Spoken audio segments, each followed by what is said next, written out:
आणि आता एक अत्यंत दुःखद बातमी आहे। प्रसिद्ध तबलावादक झाकीर हुसैन यांचं निधन झालंय। अमेरिकेतील रुग्णालयात त्यांच्यावर उपचार सुरू होते।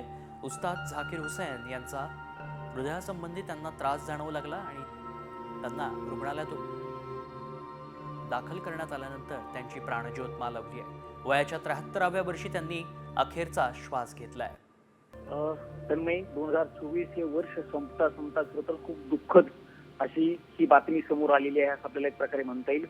तबला रसिकांच्या मनावरती ज्या व्यक्तीनं मागचे काही वर्ष राज्य केलं होतं त्या झाकीर हुसैन यांचा वयाच्या 73व्या वर्ष अमेरिकेमध्ये निधन झालेलं आहे।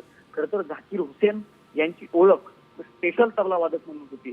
असा कुठलाही ज्यांना संगीत समजतो तो व्यक्ती नसेल की त्यांनी झाकीर हुसैन यांच्या तबल्याची झलक पाहिली नसेल। त्या झाकीर हुसैन यांची आज सायंकाळी प्राणज्योत मालवलेली आहे। खरं तर ते अमेरिकेमध्ये होते, त्यांना अचानकपणे सायंकाळच्या वेळी हृदयाचा त्रास जाणवू लागला। त्यावेळी त्यांना रुग्णालयामध्ये दाखल केलं गेलेलं होतं। मात्र डॉक्टरांनी प्रयत्न केले, मात्र असं असतानाही झाकीर हुसैन यांना वाचवण्यामध्ये त्यांनी यश आलेलं नाहीये। सॅन फ्रान्सिस्को मधील रुग्णालयामध्ये झाकीर हुसैन यांची वयाच्या 73व्या वर्षी प्राणज्योत जी आहे ती मालवलेली आहे।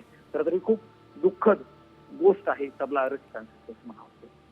धन्यवाद प्रमोद, आपण दिलेल्या सगळ्या सविस्तर माहितीसाठी।